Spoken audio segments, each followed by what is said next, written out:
sí, creo que es importante también no culpar a una persona si no puede estar ahí todo el tiempo para ti, porque la otra persona también tiene una vida y emociones con las que tiene que lidiar.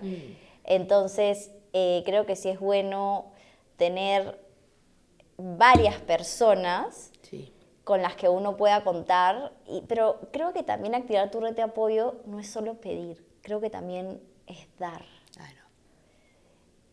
Una vez un psicólogo me dijo algo muy bonito que es la mejor manera de crear y mantener una relación es simplemente dar, Claro, no esperar que, ¿no? Entonces claro. también creo que las personas pierden de vista esto, que activar tu red de apoyo es también dar lo que puedas, o sea, no tiene que ser, Y como puedas. Y no sí, siempre 50-50, ¿no? O sea, no es exacto, que yo te doy una llamada esta semana y tú me tienes que dar una llamada. No, de repente ahorita tú estás pasando por un momento difícil y yo te voy a exacto, dar llamadas todas las semanas y tú no te vas a acordar de sí, llamarme, pero de repente acá un tiempo cuando yo esté en un mal momento, tú vas a exacto. retribuirlo. Entonces, Exacto, y además tengo una amiga, por ejemplo, que está pasando por un momento muy difícil porque su hijito tiene una enfermedad terminal uf, y me dice que el solo hecho de que alguien le traiga comida, claro, o sea, un queque o, no sé, garbanzos, claro, cualquier tipo de comida, claro, la alivia mucho porque ella así no tiene que cocinar y obvio. puede usar ese tiempo para estar con su hijo. Claro. Entonces también creo que activar nuestra red de apoyo es pensar qué pequeños detalles o qué pequeñas cosas puedo dar en una relación. Aquí aprenderás a cuidar tu mente de la mano de expertos y de las investigaciones más recientes. La idea es democratizar la información científica más actualizada y ponerla a disposición de todos gratuitamente. Mapi, ¿cómo cambia el cerebro en la maternidad? Uf, ¿qué tal tema? Es un tema súper importante porque creo que hasta hace un tiempo atrás se consideraba la maternidad simplemente como que era lo que le tocaba a las mujeres y tenías que bancártelo y tenías que asumirlo y no te podías quejar y no podías decir nada. Y hoy en día nos vamos dando cuenta que cuando las mujeres se convierten en mamás, pasan por un cambio en todo nivel. O sea, desde efectivamente un cambio físico, porque la barriga crece y todo eso, pero hoy en día sabemos que realmente hay cambios en el cerebro. O sea, se han hecho miles de estudios y el cerebro de las mujeres cambia y eso nos ayuda a entender muchas cosas que les pasan. Una de las cosas... y que comienzan desde el embarazo, ¿ya? Creo que esto es bien importante porque comienzan desde el embarazo.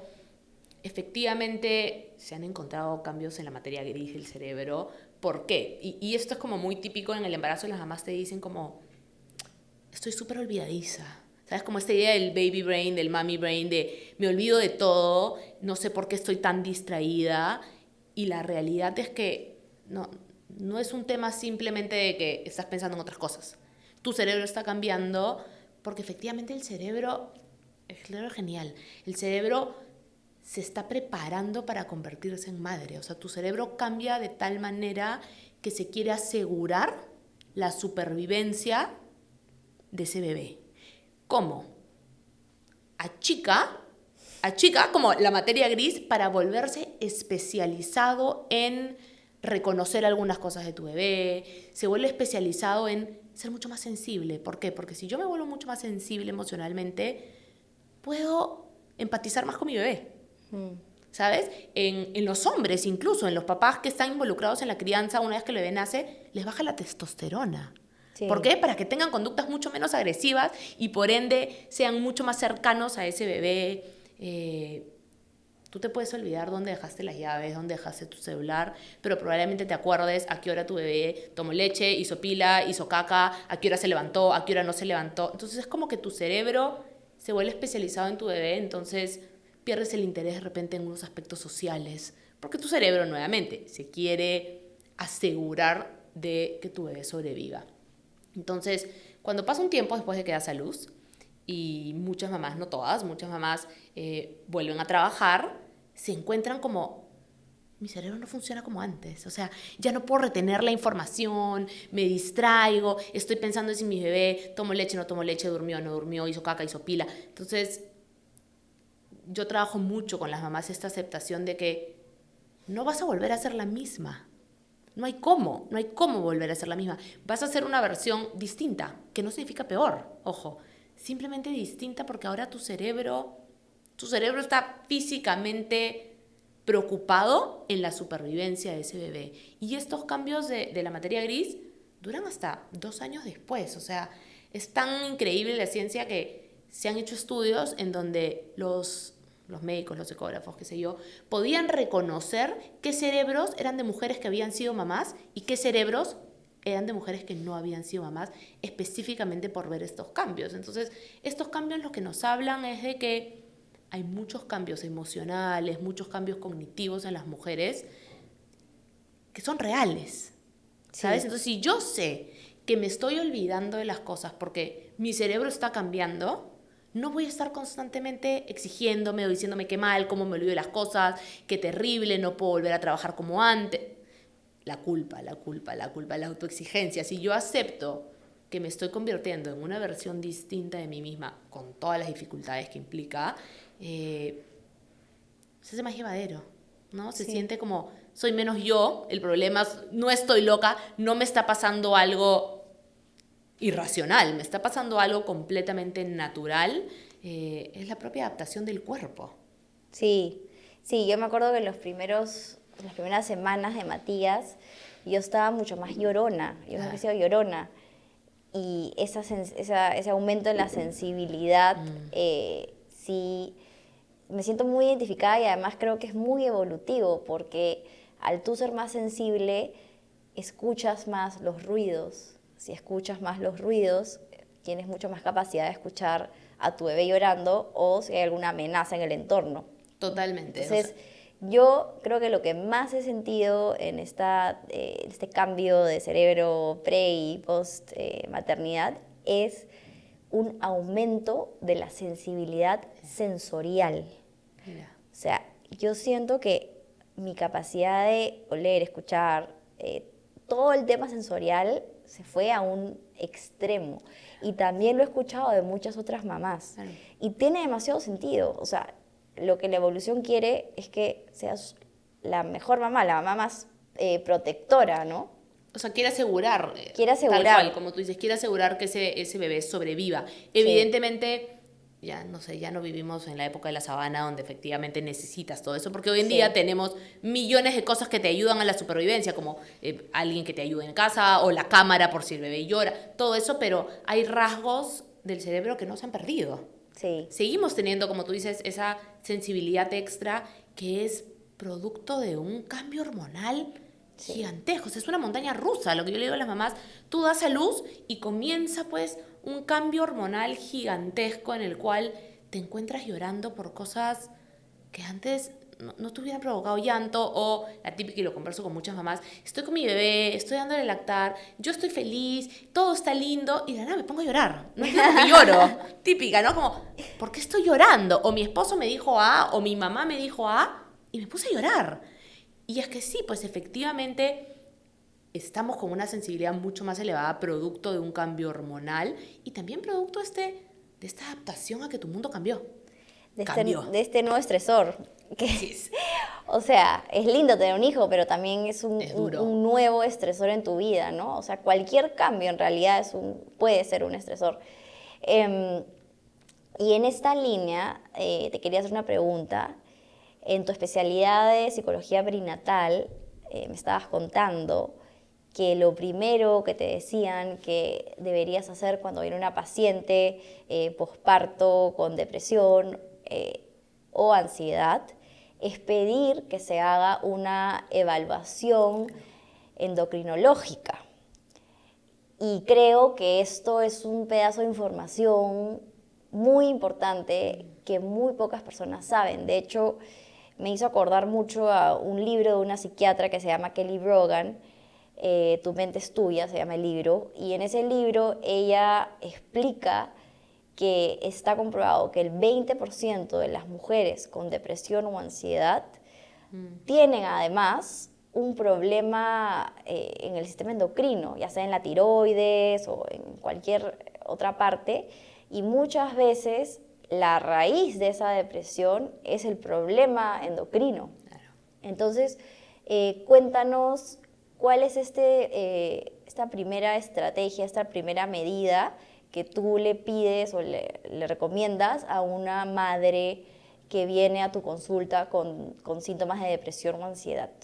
Creo que es súper importante porque efectivamente, y nunca me canso de decirlo, somos cuerpo y mente, ¿ya? Y no pasa mucho hoy en día todavía que el trabajo multidisciplinario es lo más importante, o sea, trabajar de la mano, de mirar al paciente de forma integral. El paciente no es solamente su mente, así como no es solamente sus síntomas físicos, y si no hacemos un engranaje, no podemos ver a ese paciente de forma individual, no podemos llegar a la raíz de lo que pasa. Y es cierto, o sea, volviendo a lo que hablábamos antes, si la maternidad implica un cambio cerebral, si la maternidad implica un cambio hormonal muy fuerte, que si es que hay lactancia, se pronuncia más, porque para que se dé la lactancia tiene que haber todo un juego hormonal. Muchas veces hay síntomas de ansiedad en el posparto, especialmente de ansiedad en el posparto, que se traslapan con síntomas propios de algunas desregulaciones hormonales. Y cuando me refiero a desregulaciones hormonales no me refiero a las que tienen que suceder para que produzcas leche o las que tienen que suceder para que des a luz. No, sino me refiero a mujeres que tienen otras desregulaciones tiroideas, que eso lo tienen que ver con un endocrinólogo. A mí me gusta siempre poner sobre la mesa cuando llegan los pacientes, asegurémonos que físicamente tus hormonas estén bien, que has pasado cita con el ginecólogo, que todo esté bien, no porque una cosa invalida la otra, pero muchas veces tú puedes trabajar en terapia muchísimas cosas, pero si hay una desregulación hormonal que sí necesita una medicación hormonal, sí. ¿Por qué alargar el proceso? ¿Por qué hacer sufrir al paciente muchísimo más por un síntoma que de repente ese paciente tenía un hipotiroidismo no diagnosticado y eso hacía que se le acelere el corazón y esa paciente asumía que esa aceleración del corazón era ansiedad? O le causaba insomnio. O cualquier otra cosa. Entonces, sí, eso yo lo aprendí en una formación en Estados Unidos, que siempre hay que poder como hacer como un chequeo, hay que asegurarnos que físicamente la mamá después del embarazo que todos sus niveles estén ok para poder realmente luego pasar a otras derivaciones o a asumir algunas otras cosas. Sí, de hecho hay muchos psiquiatras que lo hacen con sus pacientes y a mí me parece que es muy importante, ¿no? También que incluso les miden los niveles de vitamina D, B12 que son tan importantes para la salud mental, pero no todos los psiquiatras lo hacen. Entonces, en esta línea también te quería preguntar, ¿qué es y qué no es la depresión posparto? Porque hay mucha confusión en esto. Qué temón porque la palabra depresión posparto está puesta allá afuera un montón y yo creo que hemos pasado de una época en la cual no se hablaban de las emociones y no se hablaba de los distintos trastornos y muchas veces hemos pasado al otro extremo, en donde todo se patologiza. Todo es depresión posparto. Y no todo es depresión posparto, ¿sabes? Creo que es importante poner sobre la mesa que existen distintas cosas que pueden suceder luego del parto en sí. Primero tenemos una adaptación natural a la maternidad, donde sí o sí, después del parto, vas a sentir una sensibilidad propia hormonalmente. O sea, hay deprivación de sueño, tu vida gira en torno a un bebé, tú ya no tienes como el control de tus horarios, de tus actividades. Hay un cambio radical en la vida. Entonces, ese cambio radical genera indudablemente muchísimas emociones. Y no por eso tienes depresión posparto. No porque lloras, tienes depresión posparto, ¿sabes? Entonces, eso es como muy importante esclarecerlo. Hay algo que conocemos como baby blues o tristeza posparto, que es que sucede usualmente, ¿sabes? Suele aparecer a los 3-4 días, que siempre coincide con el momento en el cual te vas de la clínica a tu casa. Una vez que llegas a tu casa con tu bebé, comienza esta realidad de miércoles. Se acerca la noche y ahora yo tengo que cuidar a este bebé porque en la clínica estaba acompañada, habían enfermeras, habían esto. Entonces, y la tristeza posparto un poco como nos habla de esta desregulación hormonal.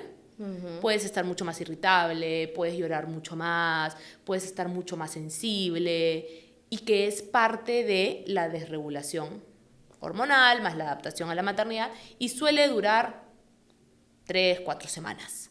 Y luego va bajando. Va bajando justo cuando tu bebé se va adaptando un poquito más al mundo, tú te vas adaptando un poco más a la rutina, a la vida, vas conociendo a tu bebé. Entonces, la tristeza posparto no... O sea, beneficia si tienes terapia, evidentemente te ayuda, pero no es que necesites un proceso terapéutico, no es que necesites ir al psiquiatra, nada de eso porque es algo realmente que viene y que se va. Entonces, es importante saber que eso existe y que le pasan al 78% de las madres. O sea, es una cantidad bien alta. O sea, realmente sucede un montón. Y luego tenemos algo distinto, que es la depresión posparto. Y a mí me pasa mucho, ¿sabes? Que a veces escucho pacientes que me dicen, que llegan después de mucho tiempo y me dicen, yo tuve depresión posparto. Entonces yo pregunto, ok, ¿cómo fue eso? ¿Cómo lo trabajaste? ¿Lo trataste? No, un día se me desapareció, ¿no? Y entonces ahí hay que como, lo que llamamos como psicoeducar. Ok, vamos a poner las cosas sobre la mesa. La depresión posparto no se va sola, de un día para el otro. Eso es más como la tristeza posparto, es como la adaptación a la maternidad. Adaptarse a la maternidad es duro y no por eso tienes depresión posparto. La depresión posparto se identifica con síntomas un poco más marcados, o sea, es una irritabilidad muy fuerte, puede ser una tristeza muy fuerte, una melancolía muy fuerte, hay mucho cuestionamiento de este bebé estaría mejor sin mí, yo realmente no puedo atender a este bebé, o un rechazo al bebé, no quiero ver, o sea, me siento tan incapaz de que prefiero que pienso que este bebé va a estar mejor sin mí. O sea, es como sentir que no hay una luz al final del túnel, que no hay salida y que afecta mucho mis vínculos. No, afecta mis vínculos con mis amigos, con mi familia, afecta mi trabajo, no tengo hambre, no puedo comer. O sea, son síntomas como mucho más marcados, pero creo que también es importante poner sobre la mesa que eso tampoco se sabe mucho, y es que la depresión posparto no necesariamente aparece al segundo de dar a luz. La depresión posparto puede aparecer hasta 12 meses después. O sea, a veces hay mamás que eso recién pasa a los 3, 4, 5 meses. Y eso también es depresión posparto. La depresión posparto es como cualquier depresión, solo que tiene el inicio en esta etapa después de dar a luz. Y así como existe la depresión posparto, existe la ansiedad posparto, existe el trastorno obsesivo compulsivo posparto, existe la psicosis posparto. Entonces, creo que es bien importante poner sobre la mesa que existen una serie de trastornos en el posparto y que en muchos casos, por ejemplo, la depresión posparto, el 40% de las depresiones posparto comienzan en el embarazo. Y la ansiedad posparto también. Un porcentaje muy alto comienza en el embarazo, pero no se ve, no se mira. Es como, no, ya se me va a pasar, ya se me va a pasar, ya se me va a pasar. Y como los trastornos emocionales, como decía hace un rato, no se curan solos, no se van solos, no desaparecen, se cronifican. Y entonces uno vive con ellos. Sí. ¿Sabes? O sea, uno se queda con ese sufrimiento constantemente. Entonces, es por eso que la prevención es clave en la salud mental perinatal. No tienes que sufrir tanto tiempo sola. Tienes que pedir ayuda porque esta sensación de ya se pasará solamente agranda el dolor. Tengo una pregunta. ¿Cómo prevenir la depresión postparto? Hay factores de riesgo. ¿Ya? Hay factores de riesgo y hay factores efectivamente que ayudan A disminuir la probabilidad. A disminuir la probabilidad. ¿Ya? En términos de factores de riesgo son haber sufrido depresiones antes. Si eres una persona previo a este embarazo que ha tendido a tener depresiones, ¿qué es lo mejor que puedes hacer? Llenarte de herramientas previo al embarazo.